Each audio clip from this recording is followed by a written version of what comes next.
दोस्तों ये कहानी है 30 ऐसे बच्चों की जिन्हें साइंटिस्ट द्वारा आर्टिफिशियल तरीके से बायो लैब में बनाकर स्पेसशिप के जरिए उन्हें एक गैलेक्सी में इंसानी सभ्यता को बसाने के लिए भेज दिया जाता है। लेकिन कुछ सालों बाद जब वो बच्चे बड़े हो जाते हैं तो उनके साथ इस विशालकाय ब्रह्मांड में ऐसी खौफनाक दिल दहला देने वाली घटनाएं होती है जिन्हें जानकर आपके भी होश उड़ जाएंगे। लेकिन आखिर उनके साथ ऐसी कौन सी खतरनाक घटनाएं घटने लगी थी और क्या वो अपने इस मिशन में सक्सेसफुल हो भी पाए या रास्ते में ही मारे गए, चलिए जानते हैं। तो कहानी की शुरुआत साल 2063 से होती है, जहां एक साइंटिफिक सेमिनार में एक लेडी साइंटिस्ट सबको बता रही थी कि हमारी पृथ्वी का टेम्परेचर हर दिन जरूरत से ज्यादा बढ़ रहा है, जिस कारण जल्दी ही हमारी पृथ्वी से हाई टेम्परेचर की वजह से जीवन खत्म हो जाएगा। लेकिन वो बताती है कि हमने फार अवे गैलेक्सी में एक ऐसा प्लेनेट ढूंढ निकाला है जो हमारी पृथ्वी की तरह ही है और उस प्लेनेट पर इंसानी सभ्यता जिंदा रह सकती है। इसके बाद वो कहती है कि उस प्लेनेट पर जाने के लिए हमें एक स्काउटिंग मिशन करना होगा जिसमें कम से कम 86 साल लगेंगे और इस मिशन के लिए हमें बच्चों के एक ग्रुप को स्पेसशिप से स्पेस में भेजना होगा, जिसमें उन बच्चों की 3 पीढ़ियां शामिल होंगी। मतलब जैसे एक बच्चा स्पेसशिप पर जाएगा तो उसके ग्रैंड चिल्ड्रन यानी कि उसके पोते पोतियां उस प्लेनेट पर पहुंचेंगे, जिसके लिए हम बायोलॉजिकली आर्टिफिशियल टेक्निक से उन बच्चों को जन्म देंगे और उन्हें उस प्लेनेट पर भेजेंगे। वहीं सेमिनार में बैठा रिचर्ड नाम का एक आदमी कहता है कि इस मिशन के लिए हमें बहुत इंटेलिजेंट बच्चे चाहिए होंगे जो अकेले रह सकें और अकेले ही अपने आप को संभाल सकें। इसके बाद वो पूछता है कि इस मिशन पर जाने के लिए बच्चे कब तक तैयार होंगे, क्योंकि उसका मानना था कि क्रू जितना छोटा रहेगा उतना ही लंबे समय तक स्पेसशिप में सेफ रह सकेगा। लेकिन रिचर्ड थोड़ा परेशान था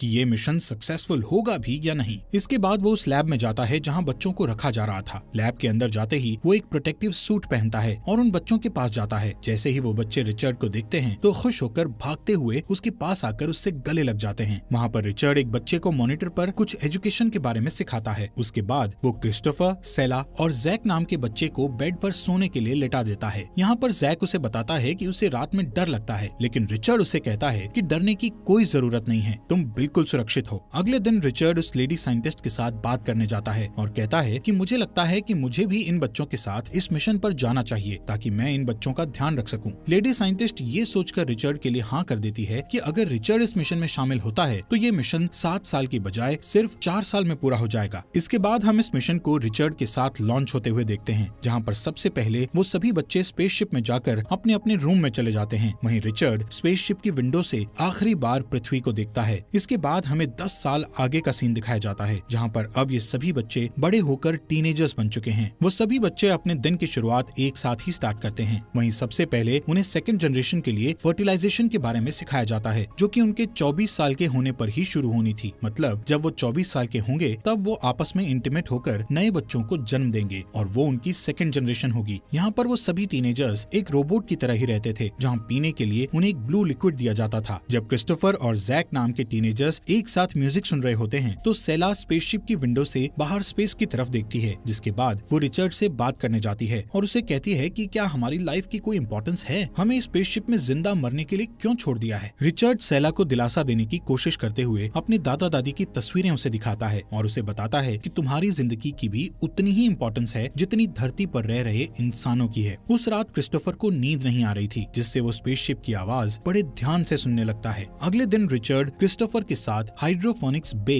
यानी कि जहाँ पर वो पौधों की खेती करते थे वहाँ पौधों की चेकिंग करने जाता है, जहाँ क्रिस्टोफर को स्क्रीन पर पानी में कुछ टॉक्सिक केमिकल होने का अलर्ट मैसेज दिखाई देता है। वो रिचर्ड से पूछता है कि ये किस तरह का टॉक्सिक केमिकल है जिसको पीने के बाद भी वो केमिकल उनके यूरिन यानी पेशाब से नहीं मिलता। क्रिस्टोफर पूछता है कि क्या ये कोई टॉक्सिक लिक्विड है, लेकिन रिचर्ड उसके क्वेश्चन को इग्नोर कर देता है। कुछ देर बाद क्रिस्टोफर अपने दोस्त जैक को उस केमिकल के बारे में पूछता है जिसका नाम T56J था। वो जैक को स्क्रीन पर उस केमिकल को दिखाता है, लेकिन उन्हें उस केमिकल के बारे में कुछ भी नहीं पता चलता। उस रात वो दोनों अपने रूम से बाहर निकलकर उस केमिकल के बारे में पता लगाने की कोशिश करते हैं कि आखिर वो केमिकल किस काम के लिए यूज किया जा रहा था। यहाँ पर क्रिस्टोफर स्पेसशिप के मेन कंप्यूटर को हैक करके उस केमिकल के बारे में सारी इन्फॉर्मेशन को निकाल लेता है। तब उन्हें पता चलता है कि ये केमिकल दरअसल उन्हें पानी में मिलाकर पिलाया जा रहा है, जो कि इंसानों की पर्सनैलिटी और ह्यूमन हार्मोन्स को उभरने नहीं दे रहा। मतलब कि उन सभी में फिजिकल इंटीमेसी के लिए जो हार्मोन्स डेवलप होने चाहिए उन हार्मोन्स को एक्टिव नहीं होने दे रहा। इस केमिकल की वजह से वो सभी टीनेजर्स आलसी रहा करते थे और उनमें आपस में दोस्ती, प्यार, इंसानियत ऐसे किसी भी तरह के इमोशंस नहीं थे। बस हर रोज उठो, रोबोट्स की तरह अपने काम खत्म करो और फिर अपने रूम में जाकर सो जाओ। ये सब जानने के बाद क्रिस्टोफर और जैक दोनों ही वो ब्लू लिक्विड पीना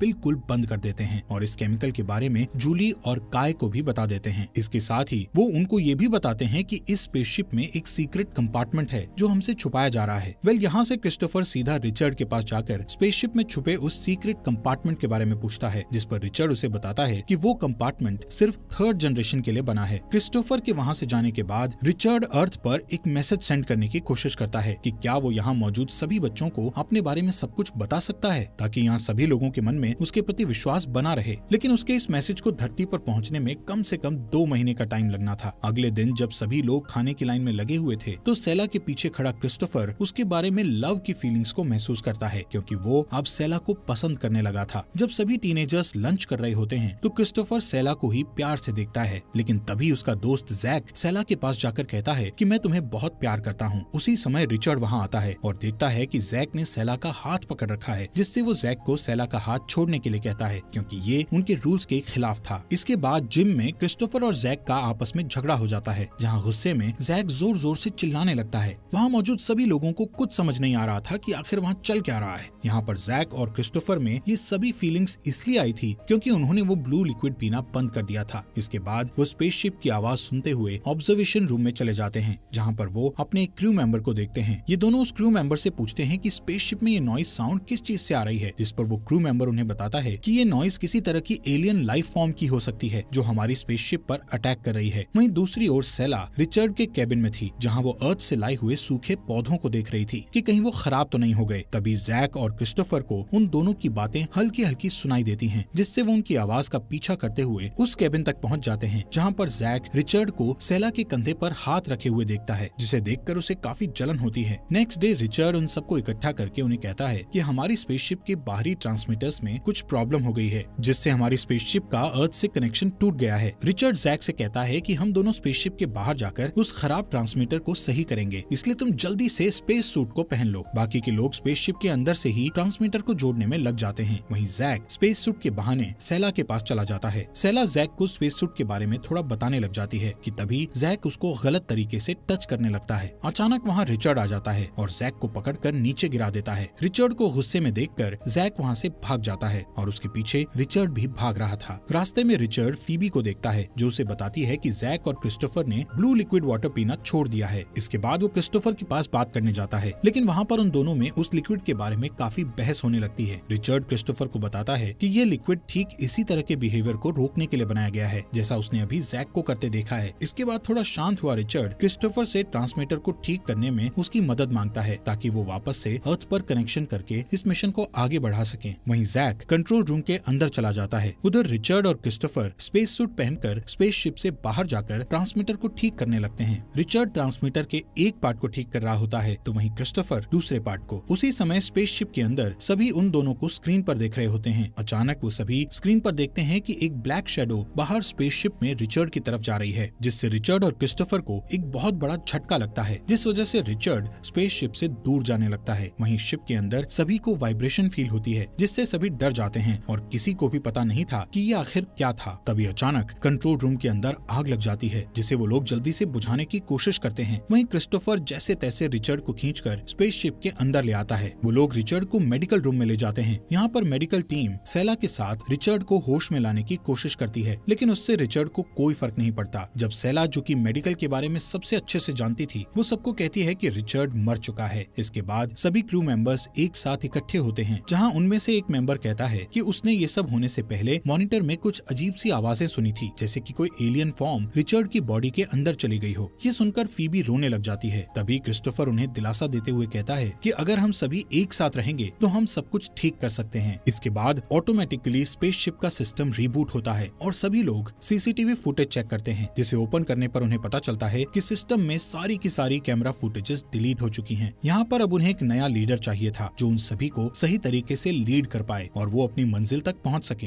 वहीं पर खड़ा जैक सभी को कहता है कि मैं लीडर बन सकता हूँ, लेकिन बाकी मेंबर्स उसे कहते हैं कि हम सभी को लीडर को चुनने के लिए वोटिंग करनी चाहिए, जिसके बाद सभी अपने अपने वोट्स अपने मनपसंद मेंबर को देते हैं और ज्यादातर लोग क्रिस्टोफर को ही वोट देकर अपना नया लीडर चुनते हैं। वहीं जैक क्रिस्टोफर को लीडर चुने जाने पर उससे मन ही मन जलन करता है, लेकिन ये सब इग्नोर करके वो उसे ऊपर ऊपर से कांग्रेचुलेट करता है। लीडर बनते ही क्रिस्टोफर सभी को कहता है कि हमें सबसे पहले खराब हुए ट्रांसमीटर को ठीक करना होगा, जिसके लिए वो क्रू के सभी मेंबर्स को बुला लेता है और सभी से शिप पर काम करवाने लगता है। यहाँ पर इन लोगों के पास सिर्फ एक सीसीटीवी कैमरा ही आखिरी ऐसी चीज थी जिससे वो पता लगा सकते थे कि रिचर्ड के साथ आखिर क्या हुआ था। वहीं सेला रिचर्ड के ऑफिस में जाकर उसकी फैमिली की फोटोज और वीडियोस देखने लगती है कि तभी क्रिस्टोफर वहाँ आता है। सेला उसे रिचर्ड के बचपन की फोटो दिखाती है। वो दोनों उसके पेरेंट्स को देखकर उसकी इम्पोर्टेंस के बारे में बात करते हैं। क्रिस्टोफर सेला का एक अच्छा दोस्त बनना चाहता था, इसलिए वो उससे पूछता है कि रिचर्ड ने तुम्हें अपनी लाइफ के सीक्रेट्स के बारे में सभी बातें क्यों बताई, जिस पर वो बताती है कि रिचर्ड इस स्पेसशिप पर खुद को बिल्कुल अकेला महसूस करता था, इसलिए उसे किसी ऐसे पर्सन की जरूरत थी जिस पर वो विश्वास कर सकता था, इसलिए उसने मुझे इस काबिल समझकर मुझसे अपनी सीक्रेट बातें शेयर की। इसके बाद वो दोनों रिचर्ड की एक वीडियो देखने लगते हैं जहाँ वो बता रहा था कि वो इस मिशन पर कितना विश्वास करता है और इस मिशन के साथ साथ वो सभी बच्चों की परवाह करता है। अब यहाँ से क्रिस्टोफर बाकी क्रू मेंबर्स को देखने जाता है कि वो लोग काम सही से कर भी रहे हैं या नहीं, लेकिन वहाँ पहुँचने पर वो सभी को एक साथ कैंटीन में बैठा देखता है। वो उन सभी को गुस्से से डांटने लगता है कि इस तरह हम कभी भी अपने मिशन में सक्सेसफुल नहीं हो पाएंगे, जिस पर जैक उसे कहता है कि वो लोग रेफ्रिजरेटर्स को ठीक कर रहे हैं ताकि खाने का कुछ भी सामान खराब ना हो। वो क्रिस्टोफर को बताता है कि लेकिन कुछ सामान है जो जल्द ही खराब हो सकता है, इसलिए वो उस खाने को खाने के साथ साथ क्रिस्टोफर के न्यू लीडर बनने की पार्टी करने की भी सोच रहे हैं। इस बात के लिए क्रिस्टोफर मान जाता है। पार्टी के बाद काय कुछ लोगों को वो ब्लू लिक्विड पीने से मना करता है, जिससे वो सभी उसे फेंक देते हैं। वहीं सेला और क्रिस्टोफर साथ में बैठे रिचर्ड की वीडियो देखकर हंसते हुए एंजॉय कर रहे थे, जहाँ क्रिस्टोफर धीरे धीरे सेला के और भी करीब आने लगता है। उधर जैक भी जूली की तरफ अट्रैक्टेड होने लगता है। वो उसे टच करता है, तभी फीलिंग के साथ वो भी जैक को वापस टच करती है। वहाँ मौजूद सभी लोग उन्हें ही देख रहे थे कि वो लोग आखिर कर क्या रहे हैं। थोड़े दिन बाद क्रू के ज्यादातर मेंबर्स आपस में लड़ाई करते, खेलते कूदते और स्पेसशिप में इधर उधर भागने लगते हैं, जिसके बाद वो सेला के रूम में जाकर रिचर्ड की पर्सनल लाइफ की वीडियोस को देखते हैं। तभी अचानक वहाँ सेला आ जाती है और उन सभी को अपने रूम में देखकर हैरान हो जाती है। इसके बाद वो उन सभी को वहाँ से जाने के लिए कहती है, लेकिन सभी लोग उसकी बात को इग्नोर कर देते हैं। कुछ देर बाद वो लोग एक एक करके उस रूम से बाहर निकलते हैं। यहाँ पर आखिरी में जैक बाहर आकर सेला से कहता है कि अब रिचर्ड तुम्हें बचाने के लिए लीडर नहीं रहा। सेला उसकी बात को सुनकर मेडिकल रूम में जाकर एक स्कैल्पेल उठा लेती है। वहीं क्रिस्टोफर जैक को देखकर उसका पीछा करने लगता है, क्योंकि उसे लगता था कि जैक सेला के साथ कुछ गलत करने का सोच रहा है। जैसे ही क्रिस्टोफर को पता चलता है कि सेला इस समय मेडिकल रूम में है, उसी वक्त वो जैक से पहले वहाँ पहुँच जाता है। उधर जैक भी वहीं जा रहा था। क्रिस्टोफर जैक को आता देखकर उसे ऐसे दिखाने की कोशिश करता है कि जैसे सेला और वो एक दूसरे से प्यार कर रहे हैं, जिसके लिए वो सेला को पकड़ लेता है। उन्हें देखकर जैक वापस चला जाता है। वहीं सेला क्रिस्टोफर को गलत समझती है और स्कैल्पेल को उसकी ओर पॉइंट करती है, लेकिन जब वो उसे समझाता है कि वो यहाँ सिर्फ उसकी मदद करने आया था, तो वो कहती है कि तुम्हें मेरी मदद करने से पहले बाकी क्रू मेंबर्स की मदद करनी चाहिए, क्योंकि वो लोग पूरी तरह से बेकाबू हो रहे हैं। इसके बाद क्रिस्टोफर वहाँ से चला जाता है। बाहर वो जैक को ढूंढकर उसे सेला से दूर रहने के लिए कहता है। तभी अचानक उन्हें फिर से स्पेसशिप में कुछ अजीब आवाज आने लगती है, जिससे वो चारों तरफ उस आवाज का पीछा करते हैं। आवाज का पीछा करते वक्त अचानक काय की नजर एक रूम में पड़ती है, जहाँ पर जूली एक क्रू मेंबर के साथ इंटीमेट हो रही थी। ये देखकर काय गुस्से से भर जाता है और उस लड़के को बुरी तरह से मारने लगता है, जिससे उन दोनों में फाइट हो जाती है। इसके कुछ घंटों बाद कैंटीन में क्रिस्टोफर सभी लोगों से अच्छे से पेश आने की कोशिश कर रहा था, लेकिन कोई भी उसकी बात को सीरियसली नहीं लेता। तभी अचानक वो लड़का पीछे से आकर काय पर एक लोहे की रॉड से अटैक कर देता है, जिससे क्रिस्टोफर तुरंत उसे मारकर रोकता है। जिसके बाद वो सभी के सामने उन दोनों को समझाता है कि उन्हें लड़ाई नहीं करनी चाहिए, बल्कि उन्हें अपने मिशन पर ध्यान देना चाहिए। यहाँ पर जैक कहता है कि हम सभी शायद ही इस मिशन को पूरा कर पाएंगे। ये सुनकर सभी सोचने लगते हैं कि अब उन्हें काम करना बंद कर देना चाहिए, क्योंकि वो इस मिशन को कंप्लीट नहीं कर पाएंगे। लेकिन क्रिस्टोफर कहता है कि इस मिशन को उनके ग्रैंड चिल्ड्रन यानी पोते पूरा करेंगे। तभी क्रू में से एक कहता है कि हमें कंट्रोल रूम में काम नहीं करना चाहिए, क्योंकि वहाँ एलियंस हो सकते हैं और उन्होंने रिचर्ड को मार डाला है,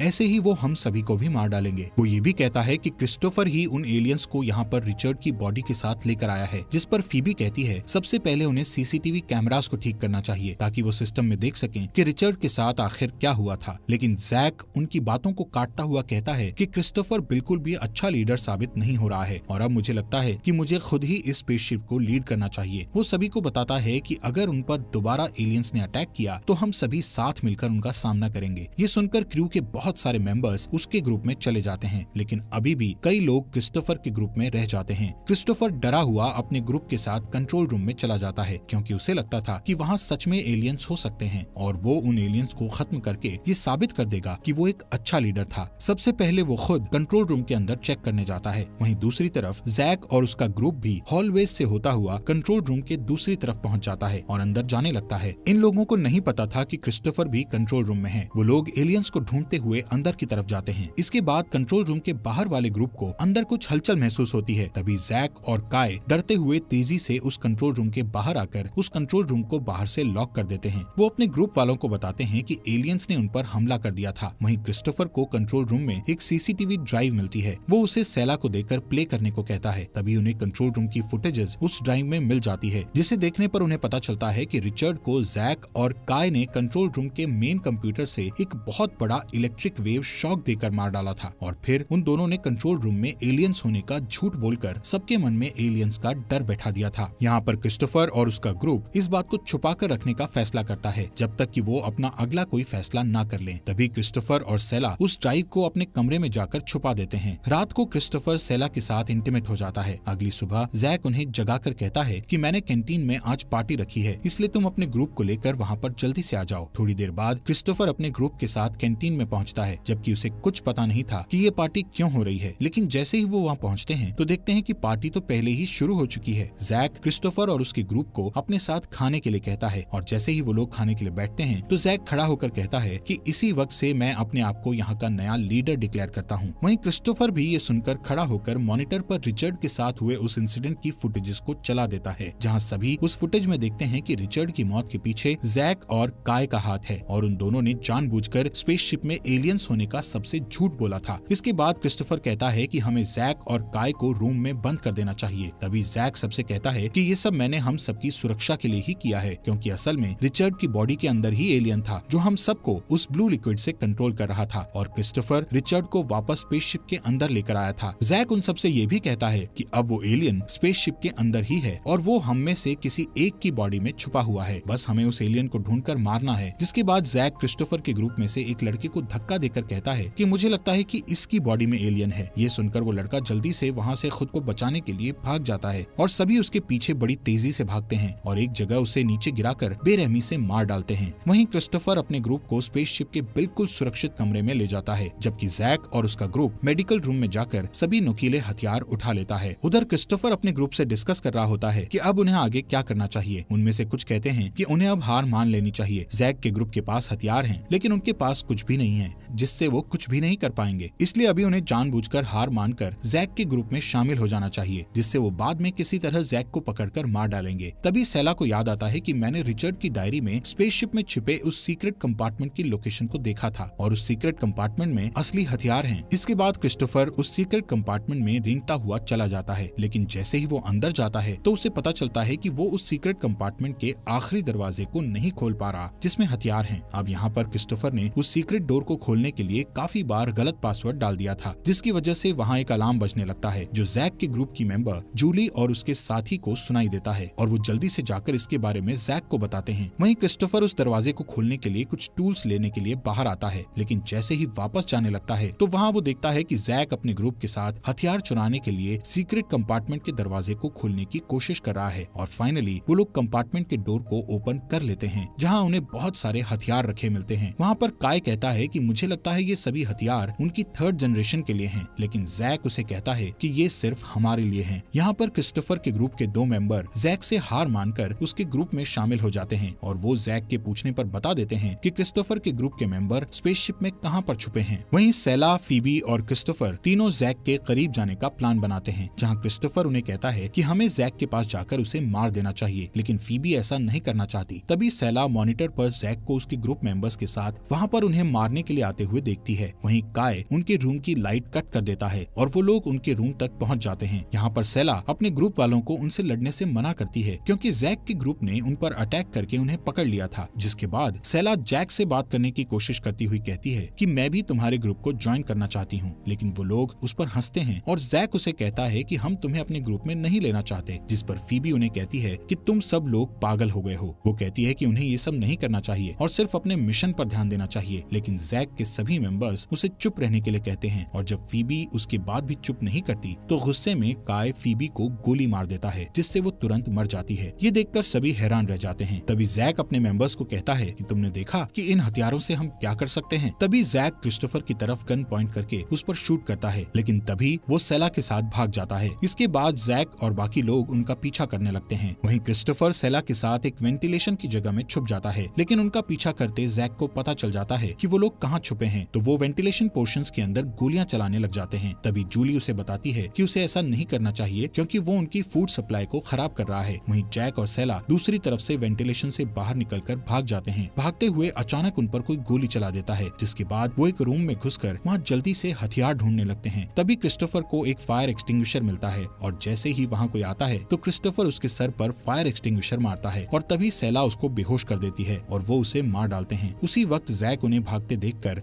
उन पर अंधाधुंध गोलियां चलाने लगता है, लेकिन इस बार भी वो दोनों उससे बचकर भाग जाते हैं। भागते भागते वो दोनों एक एयरलॉक रूम में घुस जाते हैं। तभी क्रिस्टोफर सेला को जल्दी से स्पेस सूट पहनने के लिए कहता है और एयरलॉक की खिड़कियों को अच्छे से कवर कर देता है और खुद भी स्पेस सूट पहन लेता है। इसके बाद जैसे ही बाहर जैक उस एयरलॉक का दरवाजा खोलने के लिए उस पर फायरिंग करता है तो दरवाजे के साथ साथ एयरलॉक का हैच भी खुल जाता है और जैक के साथ साथ सारी चीजें बाहर स्पेस की ओर बहुत ही तेजी से खींची चली जाती है। तभी वो सेला को जोर से पकड़ लेता है और हैच को बंद करने के बाद उससे लड़ता हुआ उसे चाकू मार देता है। ये देखकर क्रिस्टोफर उसे हैच के बाहर स्पेस में धकेलने लगता है, लेकिन उनकी इस लड़ाई के चलते वो खुद ही स्पेस में खिंचा चला जाता है। वहाँ जैक क्रिस्टोफर के स्पेस में जाते ही हैच को बंद करने की कोशिश करता है, लेकिन तभी सेला अपनी पूरी ताकत लगाकर उसे बाहर की ओर जोर से धक्का देकर उसे भी स्पेस में फेंक देती है। तभी वो बाहर स्पेस में क्रिस्टोफर को बड़े दुखी मन से ढूंढते हुए देखने लगती है कि अचानक उसे क्रिस्टोफर स्पेसशिप के कोने को पकड़े हुए दिखता है। जैसे तैसे वो दोनों स्पेसशिप के अंदर आ जाते हैं और सभी को बताते हैं कि जैक अब नहीं रहा। ये सुनकर सभी अपने हथियार नीचे कर लेते हैं। इसके कुछ दिनों बाद जब सभी क्रू मेंबर्स कैंटीन में लंच कर रहे होते हैं तो सेला क्रिस्टोफर से पूछती है कि मैं इस बात पर कैसे विश्वास करूं कि ऐसा कभी दोबारा नहीं होगा। इसके बाद वो फिर से रिचर्ड की एक वीडियो को देखने लगते हैं जिसमें वो बता रहा था कि ये मिशन चाहे बुरा हो या अच्छा, इससे ये साबित होता है कि ह्यूमन बीइंग को अभी बचाना कितना जरूरी है। कुछ दिन बाद स्पेसशिप में फिर से लीडर के लिए वोटिंग होती है, जहां क्रू इस बार सेला को अपना लीडर चुनता है। इसके बाद सेला धरती पर भेजने के लिए एक वीडियो रिकॉर्ड करती है जिसमें वो कहती है कि अब से वो हर उस चीज के लिए वोटिंग करेंगे जो भी उनके लिए जरूरी होगी। वहीं सभी क्रू मेंबर्स अभी भी स्पेसशिप की रिपेयरिंग में लगे हुए थे और सभी एक साथ में बिल्कुल खुश होते हैं। कुछ महीनों बाद सेला क्रिस्टोफर के बच्चे को जन्म देती है और ऐसे ही सभी क्रू मेंबर्स ने अपने अपने पार्टनर को चुनकर अपनी जनरेशन को आगे बढ़ा लिया था, जिससे अब स्पेसशिप में कई सारे बच्चे दिखने लगे थे। ऐसे ही उन्हें अपने मिशन पर कई साल बीत जाते हैं और वो बच्चे इसी स्पेसशिप पर वैसे ही बड़े होते हैं जैसे उनकी फर्स्ट जनरेशन बड़ी हुई थी। अब इस मिशन को शुरू हुए 86 साल बीत चुके थे और आखिरकार वो उस प्लेनेट पर पहुंच जाते हैं जहां पर उन्हें अब इंसानी सभ्यता को बसाना था। यहाँ पर फर्स्ट जनरेशन और उनके बच्चे एक साथ स्पेसशिप की विंडो से उस प्लेनेट को देखते हैं। दोस्तों, आपके अपने YouTube channel Fox Explainer Hindi को सब्सक्राइब करना मत भूलना।